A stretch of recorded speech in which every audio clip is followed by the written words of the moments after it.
Prezados irmãos e irmãs da Fraternidade Espírita Bezerra de Menezes, irmãos do nosso 32º CEU, estamos aqui para mais uma reunião do nosso trabalho, uma reunião na qual virtualmente estaremos conversando sobre arte espírita, e hoje nós vamos falar a respeito de literatura infantil. Mas antes, vamos fazer a nossa prece. Amado Mestre Jesus, muito obrigado, Senhor, pela oportunidade de estarmos aqui reunidos em Teu nome. Permita que os bons espíritos nos envolvam, nos abençoe, que a Tua paz esteja conosco, abençoe esses irmãos que estão ainda vitimados pelo coronavírus e que nós possamos contar com a inspiração dos bons espíritos para que o nosso trabalho se realize. Graças a Deus. Bem, meus amigos, o nosso companheiro anfitrião, ele vai colocar para nós uma história infantil denominada Quintal da Titia. Essa história é de um amigo meu chamado J. Marx, e ele fez essa história na sua finalização do curso de pedagogia. Ele é um arte educador, e quando ele finalizou o curso de pedagogia, o seu TCC, foi essa história que ele apresentou. Então, nós vamos iniciar, vamos compartilhar com vocês a história, vamos lê-la, e depois nós faremos um comentário.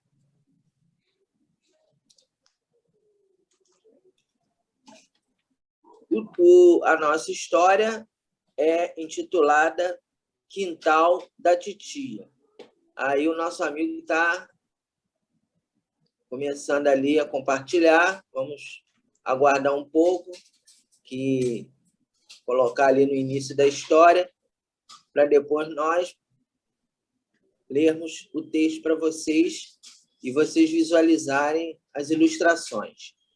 Então, essa história é falando a respeito de uma mulher que foi muito importante na vida do nosso amigo, e ela está aí na capa. Dedicado à minha querida, a minha tia querida, morta num tempo passado, num tempo mesclado de dor e saudade. Então, nosso amigo anfitrião pode colocar a próxima. Então, vamos ler junto a nossa história. Sempre começo assim as aulas de contação de histórias, nas quais tento ensinar aos meus alunos os segredos da criatividade humana, a vontade de inventar histórias, verdadeiras ou não, vividas ou sonhadas, por alguns instantes, relembrando a minha infância, já distante agora, onde minha tia Maria Amélia é o personagem principal. E aí ali está o professor, né, falando, no quintal da minha tia existiam patos e sonhos.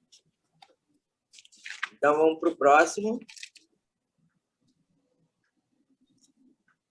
Recuando no tempo da minha infância, relembro de minha tia Maria Amélia, bonachona e gorda, sorridente e bondosa. Eu, menino solitário, fui criado num apartamento isolado, sem ter amigos e crianças para brincar. Filho único e cuidado por progenitores extremamente zelosos, via os meninos da minha rua brincando, correndo, jogando bola. Eu não podia fazer nada, porque meu pai, bondoso, mas rígido, não me deixava sair com medo de que eu fosse atropelado pelos carros que, de vez em quando, passavam lá embaixo, ou então que eu me machucasse.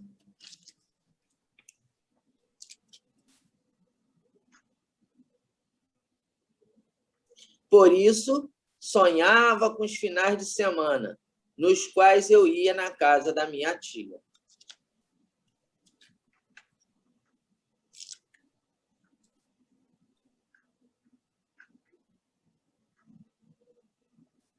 Lá tinha um quintal, povoado de patos que na época eu achava gigantesco. E tinha um monte de primos. Zezé, Reinaldo, Conceição, Lucinha, Tiãozinho.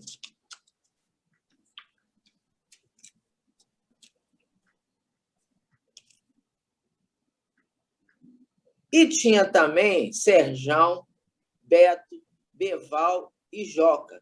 Mas estes eram grandes, com idade em torno de 17, 18 anos. Não brincavam comigo. Eram rapazes que já pensavam em namoros, bailes e divertimentos.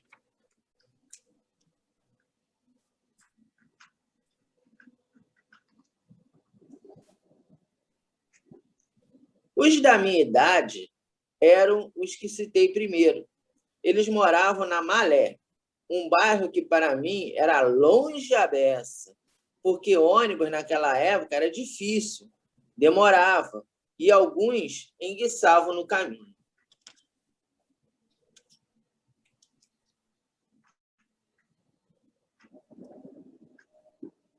De qualquer forma, ir na casa da tia Maria Amélia era uma festa para mim. Chegava cedo, tirava a roupa limpa, colocava um short, calçava tênis e chinelos e saía para a rua. Dava de correr. A brincadeira preferida era pique. Pique-tá, pique-esconde, pique alto, pique-ajuda. Quando tinha futebol, eu me dava mal. Emérito perna de pau ficava no gol ou na defesa e era driblado por todos.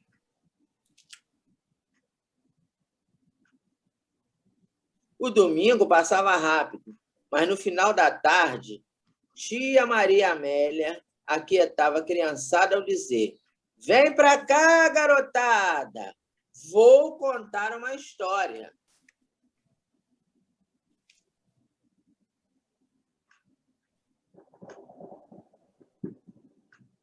A molecada toda cercava a titia e de seus lábios saíam sonhos. História da velha África, proezas de Zumbi dos Palmares, cânticos da escravidão, vozes que se erguiam misteriosas e belas do passado. Tia Maria Amélia era uma excelente contadora de histórias. Falava dos grandes heróis da negritude brasileira, José do Patrocínio, Cruz e Souza, Solano Trindade. Recitava poemas, falava dos bambas da Lapa, Madame Satã, Mané Bambambam, Cartola, Nelson Cavaquinho. Todos eles tinham cores e histórias especiais.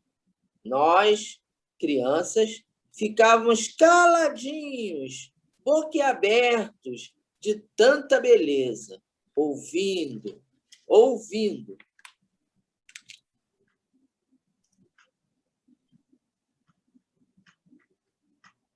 Até que a noite surgia. Meus pais me chamavam para o banho. Era hora de ir embora. Serjão ou outro primo mais taludo nos levava até a estrada, onde passava o ônibus que nos conduziria de volta para casa.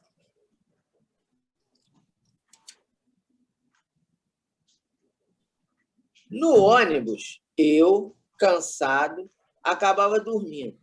Porém, em meus sonhos, as histórias da tia Maria Amélia ressurgiam, belas, refeitas, negras, intensas. Eu via Zumbi dos Palmares na Serra Barriga, de lança na mão.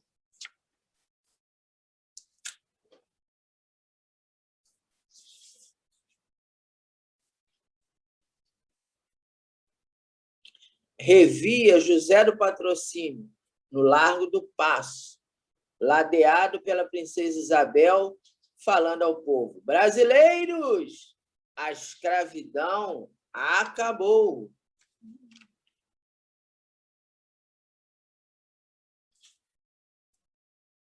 Voava até a Lapa, onde Madame Satã, malandro efeminado, saltava na capoeira e apontava navalha naqueles que queriam pegá-lo.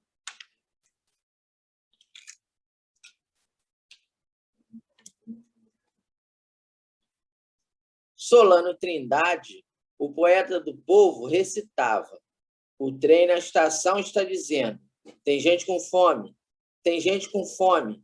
E a locomotiva avisa: cala a boca, cala a boca.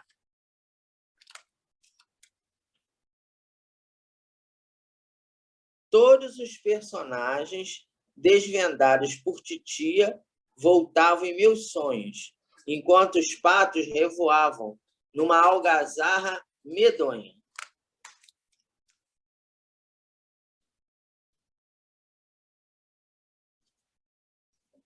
O tempo passou, a infância acabou. Eu e meus primos crescemos. Veio a faculdade e as responsabilidades da vida adulta. Eu andei por algumas universidades, mas, na verdade, não tinha vocação para nenhuma. Tempo vazio, estranho, onde desiludi-me, chorei, andei por aí sozinho. Começava um curso universitário e não terminava nenhum.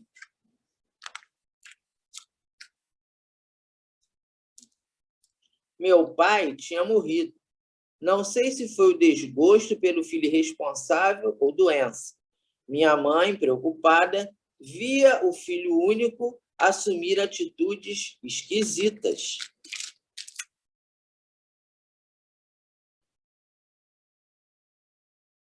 Até que, certo dia, mamãe avisou-me que tia Maria Amélia estava muito doente e que deveria visitá-la.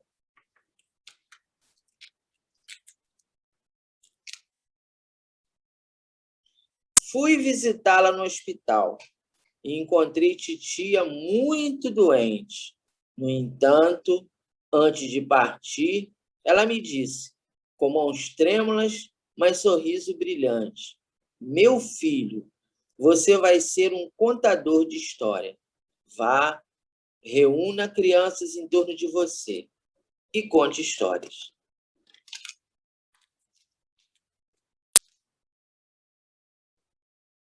Passado alguns dias, a tia morreu. Foi levada nas asas de suas histórias. Segui seus conselhos. Tornei-me arte-educador.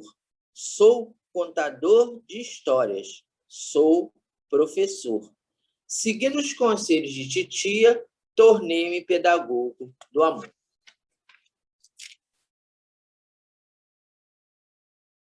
Obrigado, titia. Conte histórias belas e serenas para as crianças, lá no céu. Crianças que morrem cedo, violentadas pela insanidade urbana e pela orfandade.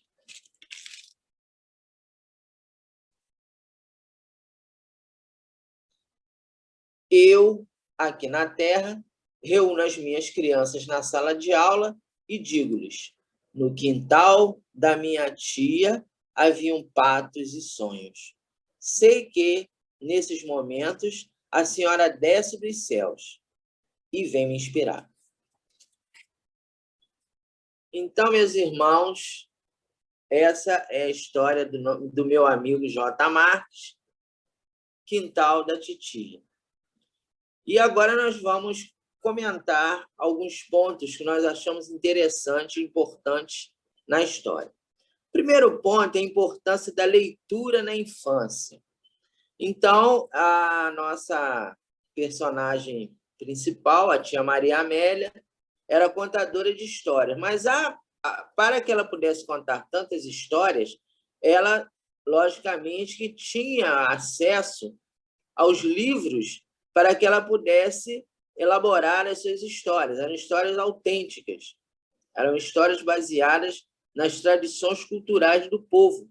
Então, Cruz de Souza, que é um poeta, né, de Santa Catarina, Solano Trindade, que é outro poeta, José do Patrocínio, as personalidades que a tia Maria Amélia, o personagem principal, a protagonista da história, ela revelava para as crianças, era baseada em leitura. E, logicamente, que a partir do momento que ela contava a história para as crianças, ela também estimulava a leitura. Ela estimulava, ela mexia com os sonhos, com a imaginação das crianças, e as crianças iam buscar na fonte, nos livros, a leitura. Então, a leitura na infância é importante para quê? Para criar o hábito e também para estimular o senso crítico da pessoa, que é algo que hoje, infelizmente, anda faltando da parte de alguns companheiros, né? Na sociedade. As pessoas não fazem um questionamento sobre informações que são veiculadas. As fake news abundam nas redes sociais, por quê? Porque falta senso crítico à maioria das pessoas. Um outro fator importante na história é o apoio da família, o apoio familiar. Então, a tia Maria Amélia não era a mãe do outro personagem principal, daquele que conta a história da tia Maria Amélia. Ela era tia.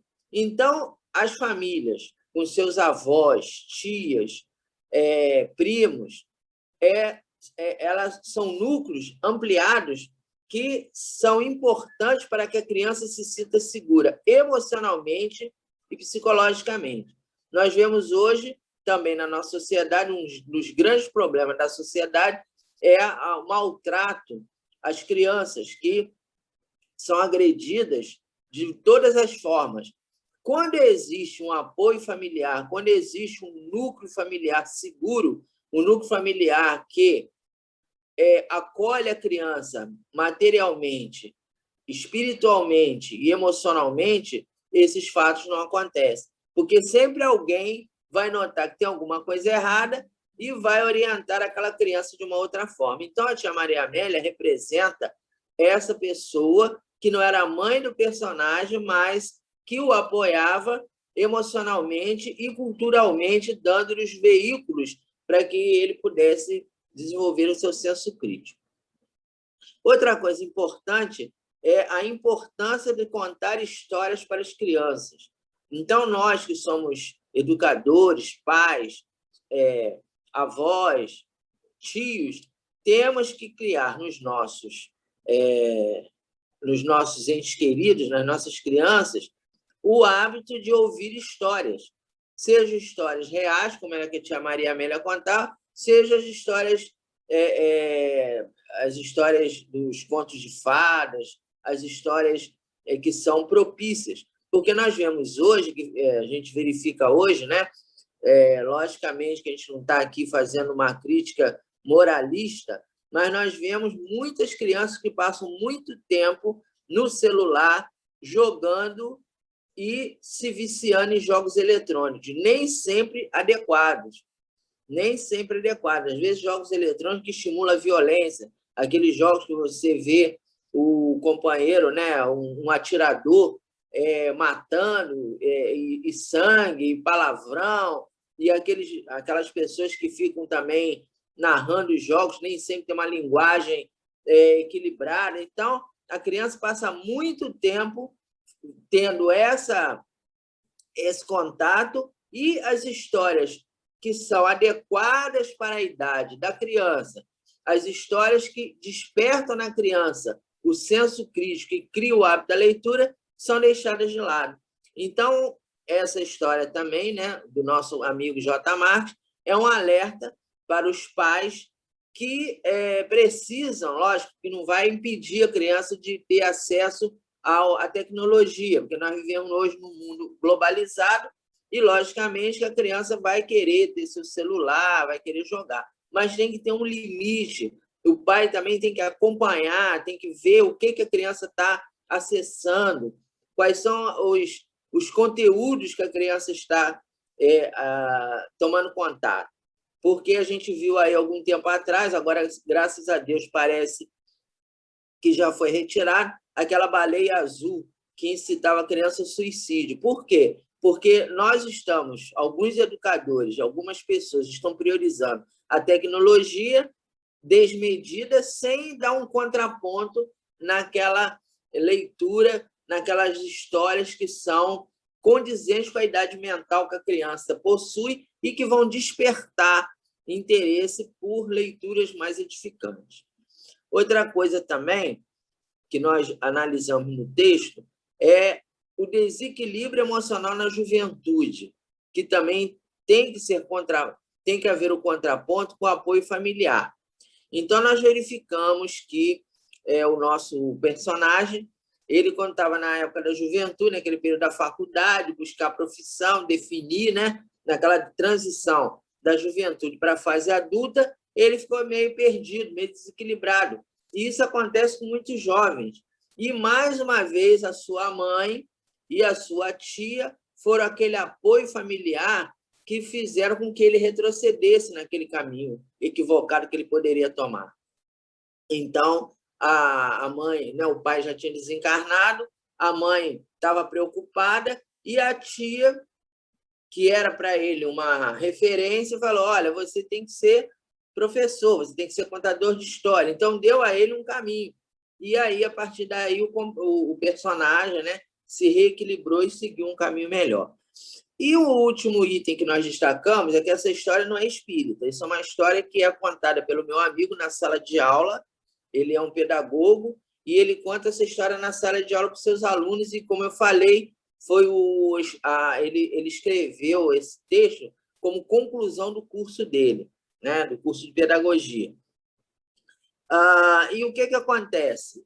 Ele é espírita e ele deu um fundamento espírita à história. Quando ele, ao final, e logicamente vocês sabem que no colégio convencional você não pode fazer uma apologia de religião nenhuma, né? A gente tem que falar na ética, né? Então, mas não se fala o espiritismo, o catolicismo, o protestantismo. O pedagogo consciente, ele fala na ética do Cristo e não faz apologia de uma determinada religião na sala de aula. Então, o que acontece? Ele falou a respeito da imortalidade da alma, falou a respeito da tia Maria Amélia, que lá no mundo espiritual, aí ele fala céu, mas o céu é o mundo espiritual. Ela contava histórias para as crianças desencarnadas e, ao vê-lo trabalhando com crianças na sala de aula, o inspirava utilizando a sua mediunidade natural. Nós tivemos agora, semana passada, o 6º Congresso Espírita do Estado do Rio de Janeiro, no qual foi falado claramente que todos nós somos médiuns. Quando Kardec fala todos nós somos mais ou menos médiuns, o que significa isso? Significa que, como nós estamos cercados a todo momento por uma multidão de testemunhas invisíveis, a inspiração e a intuição é a mediunidade natural que todos nós possuímos. Então, naquele momento, o meu amigo ele estava ensinando para as crianças que os amigos espirituais, nossos entes queridos, eles voltam do mundo espiritual e procuram intuir, inspirar aquelas pessoas que eles têm afinidade. E, logicamente, que temos as boas afinidades e as más afinidades. Quando nós não falamos, não pensamos, não falamos em coisas boas, virão irmãos menos esclarecidos para nos intuir. Ele me contou que, quando ele contou essa história, a turma tinha vários segmentos religiosos. E aí uma criança perguntou assim, então quer dizer que se a criança era católica, né? Que a criança evangélica acha que isso não existe. Mas o católico tem aquela coisa do santo e tal, é mais suscetível. Aí disse que a criança perguntou assim, então quer dizer que o diabo viria se ele não fosse uma boa pessoa. Aí ele tentou explicar, não existe diabo, existem espíritos menos esclarecidos que atuam sobre a nossa mente, mas que nós, através da prece e através da nossa conduta, nós vamos mantê-los longe de nós, atraindo os bons... aí ele falou os bons anjos, né? os santos, aí falou na linguagem católica. Então, não é uma história espírita, mas tem um fundamento no qual a imortalidade da alma é ressaltada. Então, meus irmãos e minhas irmãs, era isso que nós tínhamos que conversar com vocês na noite de hoje. Nós sempre vamos procurar abrir o leque das nossas opções, vamos, logicamente, priorizar a arte espírita, mas histórias que têm um conteúdo moral, um conteúdo ético também nós traremos em algum momento, e a literatura infantil também tem espaço.